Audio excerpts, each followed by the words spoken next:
Então, hoje, quando você está trabalhando de CLT, você tem aí uma carga tributária que pode chegar em torno de 30% do seu salário.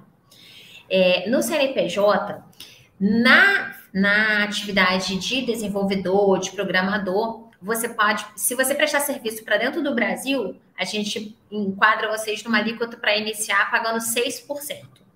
E se for serviço para o exterior, vocês vão pagar 3% sobre o valor da receita advinda de fora, entendeu?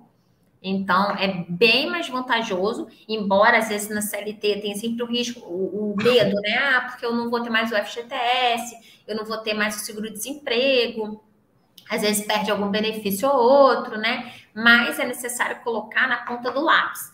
Porque se hoje você ganha, por exemplo, 20 mil reais, né? Se você dispor ali de 30% de 20 mil reais, é muito em comparado ao que você vai pagar pelos mesmos 20 mil reais numa PJ. Então, hoje, por exemplo, com 20 mil reais numa CLT, você perde ali 6 mil reais mês.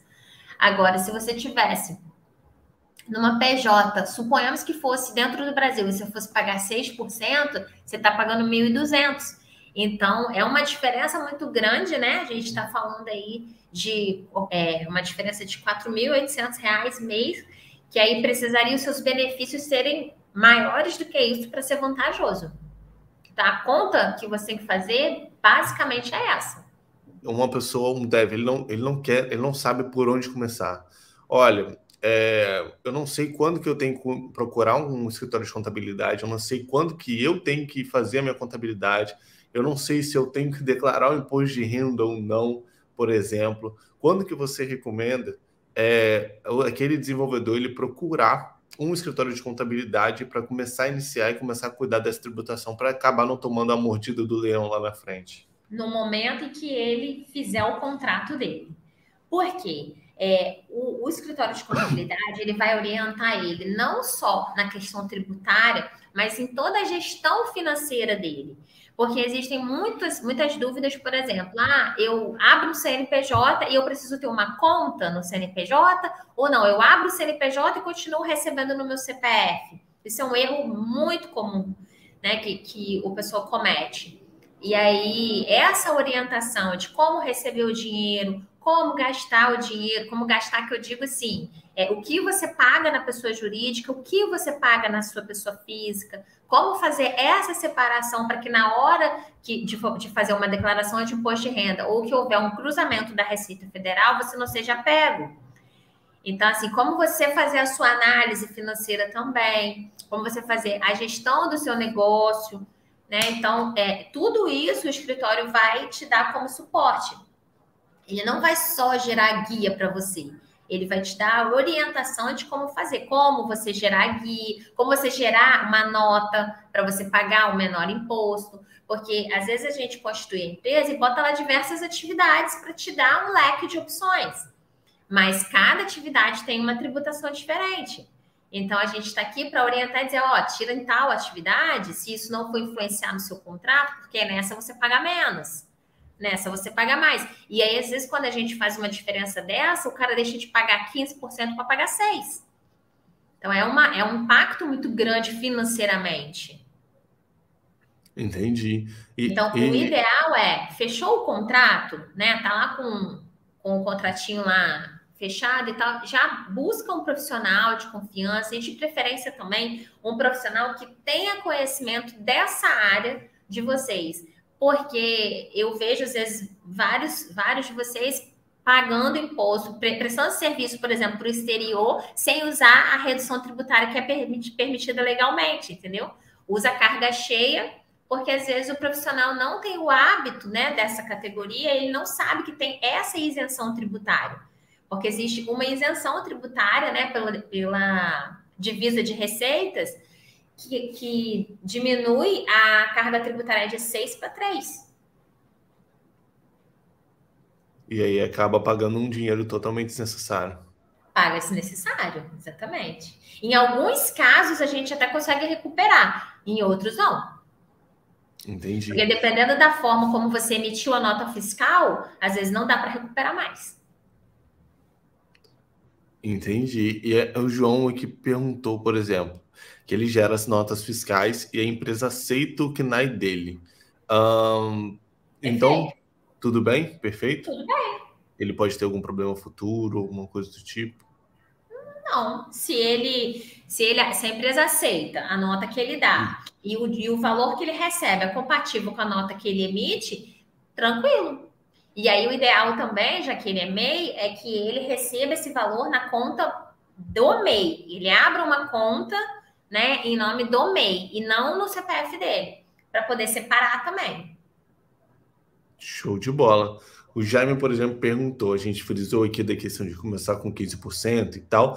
Isso é muito interessante porque esses dias lá no grupo da Operação Código de Ouro, por exemplo, do evento, a gente estava discutindo sobre essa questão de tributação. E aí algumas pessoas estavam começando com uma tributação mais alta, falando que depois talvez reduziria e tal. Mas tem como a pessoa ela começar pagando 6% e é realmente só aquele 6% que ela vai pagar ou tem algumas taxas adicionais? Na verdade, ela começa com 6 quando ela presta serviço para o Brasil, né? E aí ela está enquadrada lá na atividade que permite tributar com 6%. Ela começa com 6. E aí, de acordo com o faturamento acumulado nos últimos 12 meses, ela vai subindo de alíquota. Então, a gente tem lá a faixa de 0 até 180 mil, é 6%. Depois a gente vai para a segunda faixa, que é de 180 até 360. Aí ela sobe de 6 para 6,80, 7,7. Depois ela tem acima de 360 até 720. Assim vai gradativo. Só que precisa ter um acúmulo de faturamento expressivo, né? Então a gente está falando aí, por exemplo, para ele sair da faixa, da segunda faixa, que é de 360, a gente está falando de um faturamento de mais de 30 mil mês. Então, ele demora muito para chegar, entendeu? Numa tributação bem mais alta. Diferente de se ele começa, por exemplo, com 15. Se ele escolhe lá uma tributação, uma atividade, né, que só é permitido a tributação iniciar com 15, aí ele não tem como ele reduzir. O mínimo que ele vai pagar é sempre essa, é 15,5, na verdade, o início. Uhum. Entendi. E, Agora, por isso exemplo, também eu estou falando para as empresas que são enquadradas numa tributação chamada Simples Nacional, que hoje é a melhor opção também para esse tipo de profissional. Muitos eu vejo enquadrados no lucro presumido, mas também não é a melhor opção. É uma tributação mais alta. e aí o Ronaldo, por exemplo, perguntou aqui: aconselha ser PJ ou CLT? Qual que é a sua visão, Gisele? PJ ou CLT? Primeiro para situações de empresa nacional e depois para a situação de empresa internacional. O que que você acha? O que que você pensa sobre isso? Não tem um melhor ou pior, né? Isso aí vai muito de encontro ao que cada um quer para si. Então, existem pessoas, por exemplo, que preferem uma CLT porque tem filho e a empresa dá o plano de saúde. Então, ela prefere a garantia de ter lá o plano de saúde para ela, para a família. Ela gosta de ter essa segurança, né? Então, isso vai muito do perfil da pessoa. Ela sabe que quando ela for demitida, ela vai receber lá o fundo de garantia e mais os 40% dela lá de multa. Então, ela entende isso como uma garantia. Já quem decide empreender, quem decide ir para um CNPJ, ele gere o seu próprio dinheiro. Então, ele ganha mais, mas ele também é quem tem que administrar melhor o seu dinheiro. Então, o que eu costumo falar é o seguinte: se você não tem esses benefícios, se você já não vai ter lá o seu fundo de garantia para quando você sair, você não vai receber um seguro-desemprego, vai fazendo a sua poupancinha e aí você gere o seu próprio dinheiro, entendeu? Então, isso não tem o certo e o errado, o melhor e o pior. Isso depende do momento de cada um, da oportunidade também de cada um. Às vezes surge uma oportunidade de um contrato CLT e é o do momento e tá bom aquilo ali, né? Então, às vezes também tem a questão da pressão do trabalho, né? Tem o tipo do trabalho, a hora, tem uma série de variáveis envolvidas na hora dessa decisão, que é muito pessoal. Pô, muito interessante, isso é muito interessante. E isso é muito legal, porque depende muito de essa questão de PJ, CLT, apesar de ser uma, uma regra tributária ali, algumas vezes você tem que se adaptar e tal, e tem que procurar uma contabilidade para ver o que é melhor para você. É uma coisa muito pessoal. Então, por exemplo, eu, dando minha opinião particular assim do Lucas, eu prefiro quando tenho a opção de ser PJ. Por quê? A gente consegue gerir melhor o dinheiro, a gente consegue ter o nosso dinheiro, consegue controlar. Olha, tanto vai para o plano de saúde, tanto aqui vai para os contas de energia, tanto vai para o meu pessoal, tanto vai ficar na minha empresa, na conta do CNPJ. Então, você consegue ter um gerenciamento maior. E tem pessoas que não conseguem ter esse gerenciamento de dinheiro. E está tudo bem. Mas cabe melhor uma outra escolha, talvez. Cabe melhor, talvez, um CLT. Cabe melhor, talvez, você deixar que a empresa pague esse tipo de coisa para você e você pegue o dinheiro a mais para você aproveitar que você tendo essas outras coisas pagas, mesmo tendo uma tributação maior. Então, são riscos que... são riscos não, mas são prós e contras de cada um. De cada um. Eu vejo também, por exemplo, quando você está no CLT, você obrigatoriamente tem que pagar o INSS, porque ele é descontado do seu salário. E às vezes eu vejo o pessoal que fala assim, pô, mas eu não queria pagar INSS, eu quero investir o meu dinheiro em outra coisa.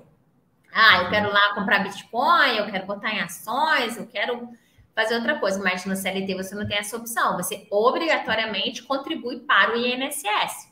E aí, suponhamos, vamos supor, você contribui, você ficou lá CLT 5 anos.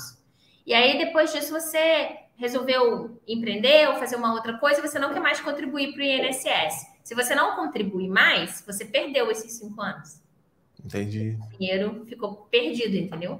Porque o INSS você precisa ter uma constância para que você tenha direito.